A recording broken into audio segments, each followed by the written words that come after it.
Well, hello. Today is Monday, May 8th, and it is time for our weekly meeting highlights. And this is week 2 of the Mythbusters. I kind of got my words kind of twisted on there. But this week's topic is how to be kinder to yourself. We all need to do that. We need to treat ourselves with as much respect and love as we treat other people. But anyway, we always start off with how I did from the previous week. Last week I had a loss. No, I had a gain, but it was really a loss because I didn't weigh myself the week before. But let's see how I did this week.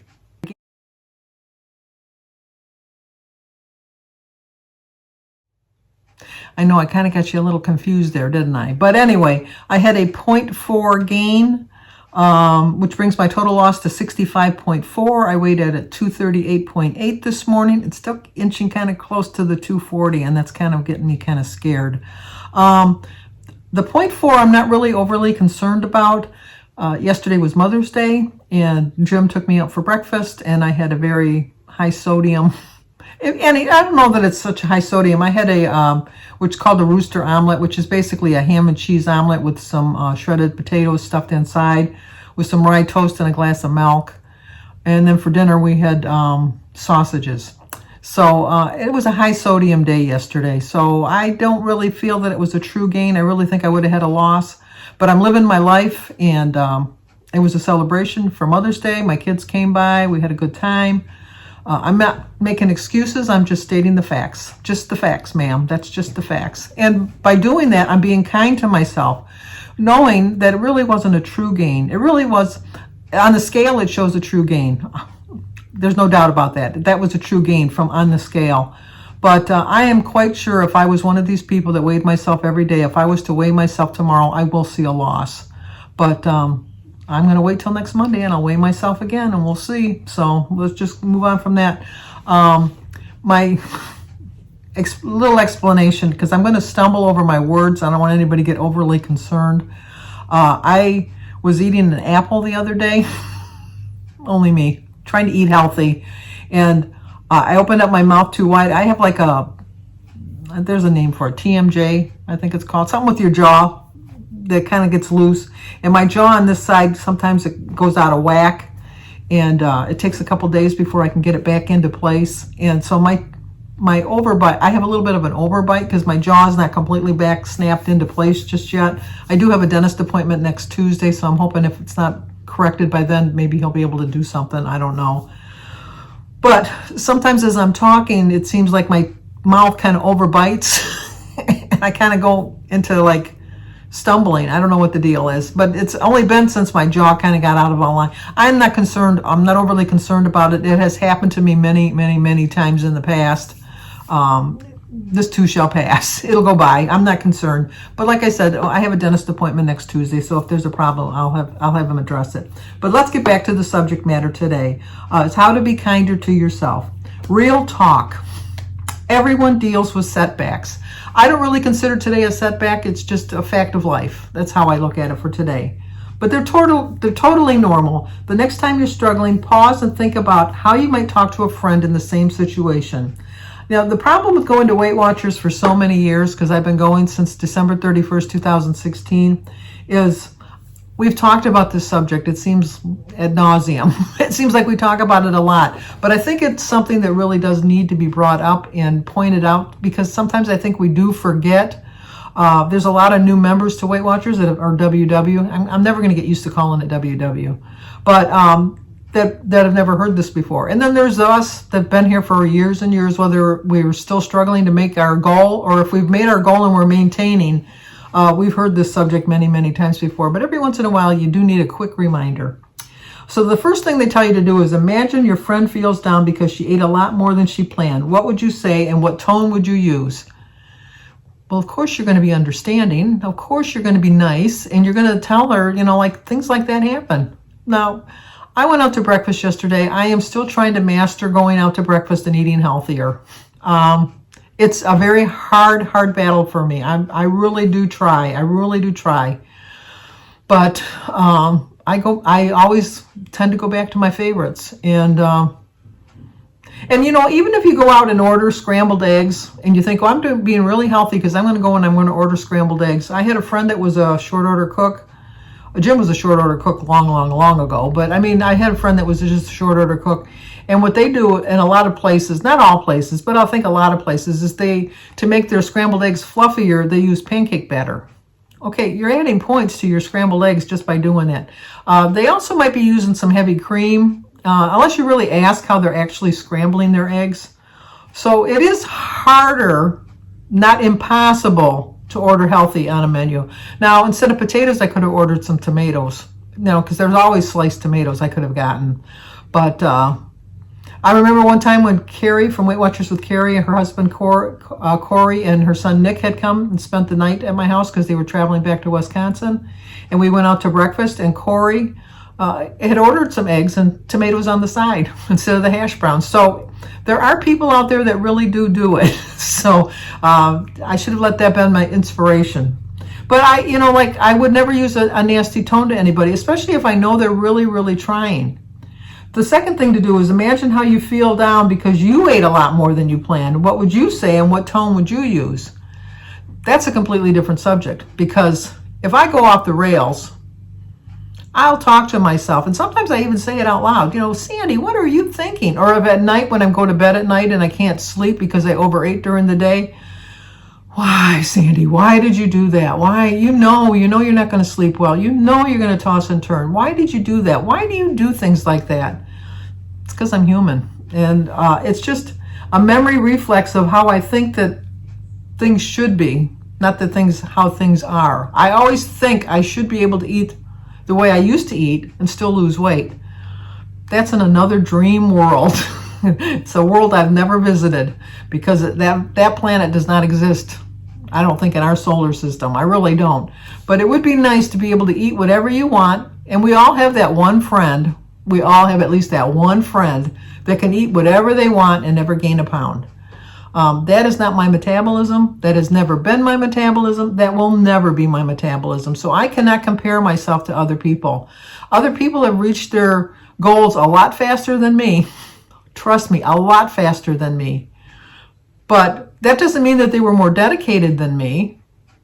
Well, yeah, I think it does. But see, now I'm talking badly about myself, and I shouldn't have done that. It could just be a matter of just their persona, of how they address issues. Some people can go to a restaurant and order perfectly and be content with that. I am striving to become that person. I really am. And number 3, they said, is there a difference between the two? Why would you change? Why? Wait a minute. Let's stop that. Is there a difference between the two? Well, why is there a change between the two? What would change if you talked to yourself like you would a friend? How would that sound? Sandy, I know you try really hard, but obviously we need to try a little harder. I would tell a friend that too. I really would tell a friend that in a nice way. I really would tell them in a nice way. I wouldn't just say, oh, you know what? I understand completely what you're saying, so you don't really need to try because it is hard. No, I would be very gentle with my friend and say, I know exactly what you're saying. I know how hard it is. I can tell you from my own personal experience how hard it is to go to a restaurant and order something off of the healthy menu that is not our first choice. But I need to hear that for myself too. And so I can tell a friend in the same nice tone that I could tell myself at the same time. To dive a little deeper, they tell us the fact is tough love doesn't work. Self-compassion does. I don't believe in this. I do believe in tough love. I really, truly believe in tough love. I understand what they're saying about the self-compassion. I do understand that completely. But I really do believe you can give tough love and be compassionate about it at the same time. Joan at Joan's Pointed Plate always is, I'll ask her, I'll text her, I'll call her, I'll email her, I'll do whatever I need to do, and I'll ask for tough love. She'll give it to me. I can ask any of you on this channel to give me tough love. You give me tough love. You're not super critical of me. You're not degrading of my choices, but you give me tough love and you make me really think. But I feel a sense of compassion behind your tough love. I really, truly do. So I think that they should have phrased that a little bit better. But the myth is I have to be tough on myself to reach my goals. I know they say that's a myth, and I hate to go against Weight Watchers because obviously they have all of these smart people, and I have not reached my goal. So who am I to contradict what they're saying?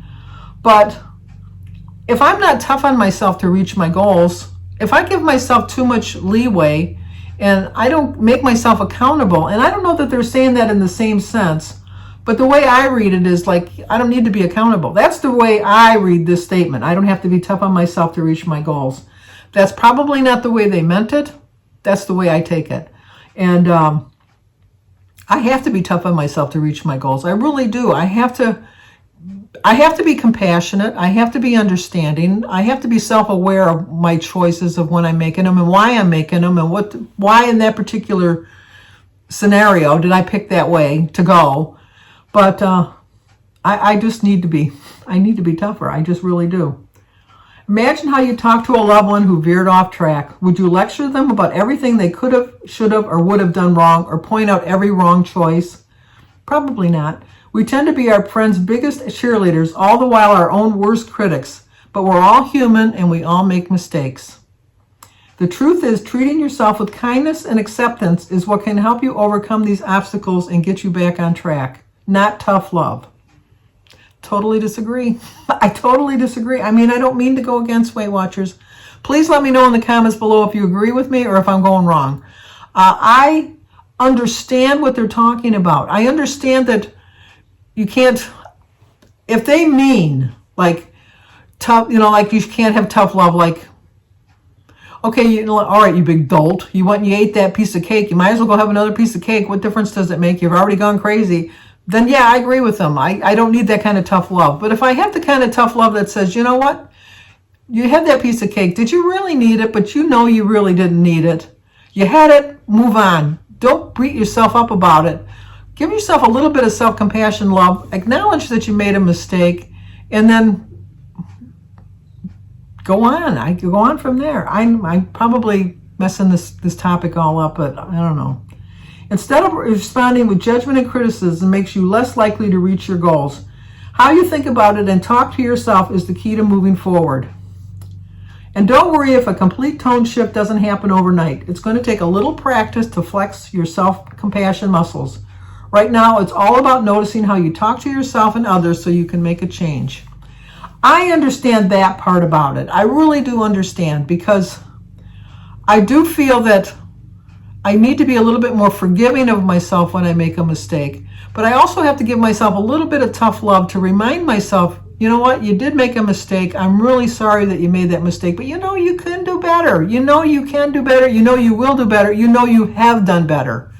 So I think that's how I'm taking this particular talk with this myth busting. But I'm just kind of curious what you think, because I really do think that tough love does work.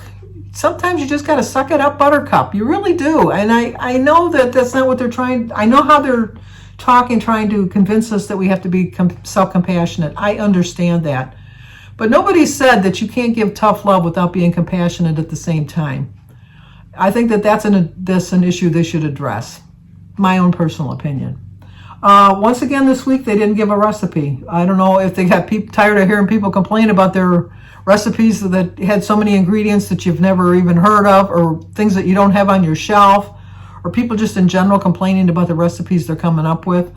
In the app, you can still look for different recipes and find recipes, but they're not actually featuring one this week, and they didn't last week either. So I don't know if maybe the myth busting is, you don't like me, you don't like me, you don't like my recipes. Okay, I'm not going to give you any anymore. So I don't know what the deal is.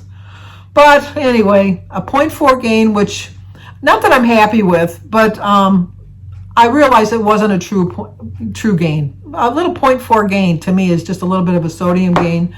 I think I probably would have had at least a pound loss, because when I eat out, I usually gain 2 or 3 pounds by the next day, just from sodium, not so much from the food. Because like I said, I didn't overeat yesterday, but I had saltier foods than I normally would have had them. But so I'm curious how you guys did this week. I'm hoping to do better next week. Nope, got to give myself some tough love, but self-compassionate love. You're going to try a lot harder this week, Sandy, because I know you can, and I know you will, because you need to do better, and I know you will do better, and I know you can do better. Okay, I feel better now. So, but if you're new to my channel, please subscribe, leave a comment, hit the like button, share if you think somebody might like to see it. As always, stay safe, and I will see you here either next week, again, for my weekly highlights, where I will have a loss next week, or on my daily vlog. So once again, let me know how you did. Let me know if you agree with their myth busting. Do you believe in tough love? That's my question. Do you believe in tough love, or do you think it's not compassionate enough? I think that you can give tough love with compassion, but what do you think? Talk to you guys soon.